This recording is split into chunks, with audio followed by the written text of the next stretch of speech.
And a more mature person is knowing how to handle that. And I think one of the things I've been learning to do is kind of switch off the tennis mode, fill my cup outside the tennis. So I think that really helps, yeah. I absolutely love that. I think one of the things you may have done to fill your cup, I know you were at the Miami Heat game. Yes. And you got to meet Eric Spoelstra, Yes. absolute champion, legend coach for the Miami Heat, and also someone who means a lot to the Filipino community. What happens when the Philippines' brightest tennis star runs into a Czech buzzsaw and gets completely dismantled on one of the sport's biggest stages?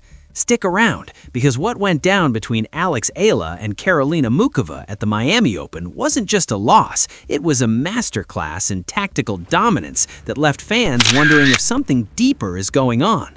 And here's the kicker, this might be exactly what Eala needed. Quick favor, if you're loving this breakdown, hit that subscribe button. Over 92% of viewers haven't subscribed yet. It costs nothing, takes a second, and means the world to us. Did you click it? Awesome, thank you. Now back to the action.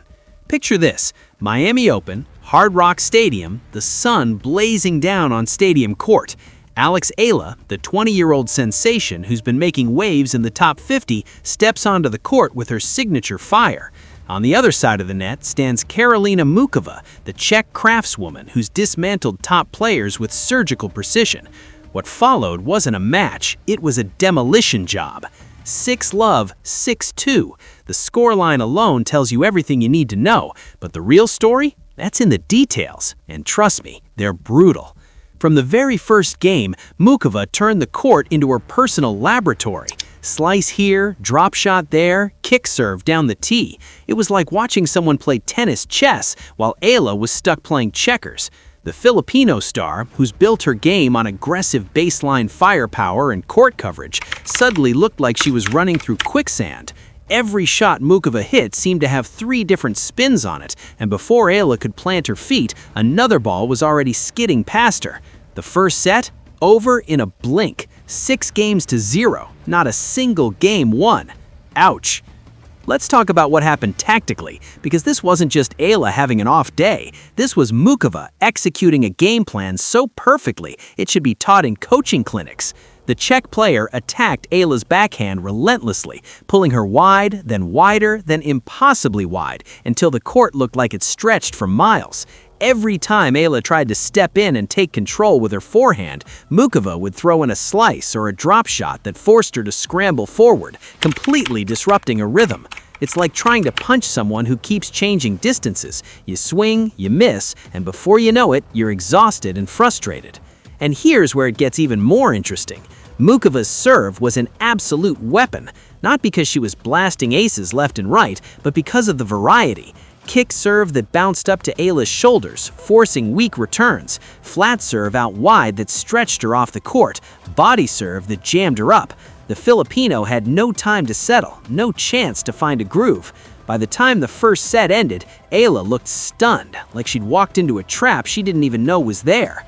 The crowd was silent, Twitter was exploding, and somewhere Czech tennis fans were nodding knowingly, because here's the stat that nobody wants to talk about. Eala is now 0-12 against Czech players. 0-12. Let that sink in. But wait, there's more. The second set started, and for a moment, just a fleeting moment, it looked like Eala might fight back. She held serve in her opening game, and you could see the relief wash over her face. Finally, a game on the board. The fans perked up. Maybe this was the turning point. Spoiler alert, it wasn't. Muchova, cool as a cucumber, immediately broke back and then some. She ran Eala ragged with her court coverage, tracking down shots that should have been winners and turning defense into offense in the blink of an eye. Every time Eala thought she'd hit a clean winner, Muchova was there, sliding, stretching, flicking the ball back with interest. It was relentless. It was suffocating. And by the time Muchova closed out the match, 6-2 in the second set, Eala looked like she'd been through a blender. Social media predictably went into overdrive. One fan tweeted, Eala just got a reality check delivered express mail from the Czech Republic. Another posted a meme of Muchova holding a tennis racket like a wand with the caption, when you cast a spell and your opponent forgets how to play tennis. The comments section on every tennis forum was a mix of concern and analysis. Is Eala mentally blocked against Czech players? Does she need a new coach? What's going on with her game? The questions were piling up faster than Mukova's winners, and honestly, some of them are fair. When you're 0-12 against players from one country, that's not a coincidence, that's a pattern. But wait, there's more. Let's pump the brakes on the panic train. Yes, this loss was ugly. Yes, the Czech player curse is real and getting weirder by the match. But let's zoom out for a second and look at the bigger picture.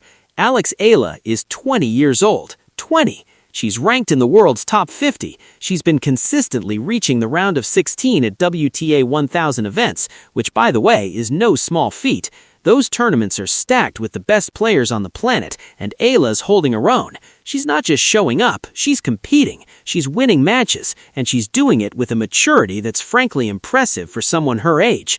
Think about it. Most players at 20 are still figuring out their games, bouncing between challengers and lower-level events, trying to crack the top 100. Eala's already past that. She's in the big leagues, rubbing shoulders with Grand Slam champions and former number ones.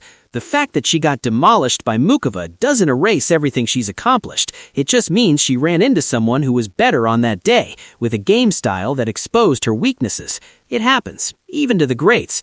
Remember when Serena Williams lost to Virginie Razzano at the French Open? It was shocking, but it didn't define her career. This loss won't define Eala's either.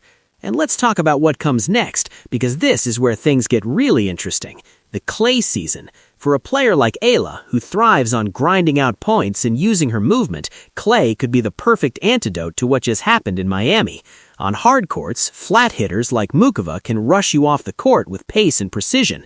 But on clay, the ball slows down. You have more time to set up. You can slide into shots, extend rallies, and turn the tables on opponents who rely on speed. If Eala can use the clay swing to rebuild her confidence and refine her tactics against these tricky game styles, she could come out of it stronger than ever. It's not about erasing the loss, it's about learning from it and moving forward. Now, let's address the elephant on the court, the Czech curse. 0-12 is a stat that screams mental block. Maybe there's something about the way Czech players construct points that throws Eala off. Maybe it's the variety, the spins, the unpredictability. Or maybe it's all in her head now, a self-fulfilling prophecy where she steps onto the court against a Czech player and already expects things to go sideways. Either way, this is something her team needs to address, not with panic, but with strategy. Study the patterns, adjust the game plan, bring in a sports psychologist if needed, because talent isn't the issue here. Eala has talent in spades. This is about mental fortitude and tactical preparation. Here's the thing about losses like this. They sting. They're embarrassing. They make highlight reels for the wrong reasons, but they're also incredibly valuable if you use them right. Mukova just handed Eala a blueprint of exactly what elite players will exploit her game. Now it's up to Eala and her team to study that blueprint, patch the holes, and come back sharper. The best players in history have all had moments like this, moments where they got steamrolled and had to figure out how to respond. The ones who made it to the top, they used those moments as fuel.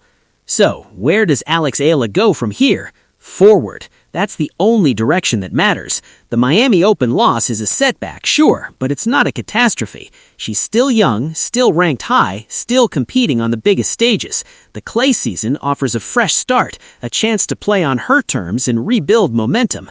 And who knows, maybe the next time she faces a Czech player, the script flips. Maybe she comes out with a new game plan, new confidence, and a burning desire to prove that 0-12 was just a chapter, not the whole story.